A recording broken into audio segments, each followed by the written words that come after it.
Gas भरण्याचे व्यवसाय करण्यासाठी पैशांची मागणी करणाऱ्या अंमळनेरच्या दोघं पोलिसांसह खासगी इस्माला लाच स्वीकारताना धुळे लाचलुचपत प्रतिबंधक विभागाच्या पथकाने रंगे हात पकडले आहे।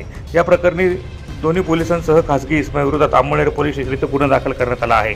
अमोल राजेंद्र पाटील वय 36 पोलीस कॉन्स्टेबल राहणार अंमळनेर, जितेंद्र रमन निकुंबे वय 33 वर्ष पोलीस कॉन्स्टेबल राहणार अंमळनेर, उमेश भटुबारी खासगी पंटर राहणार अंमळनेर अशा तिघा लाचखोरांविरोधात अंमळनेर पोलीस स्टेशन गुन्हा दाखल करण्यात आला आहे।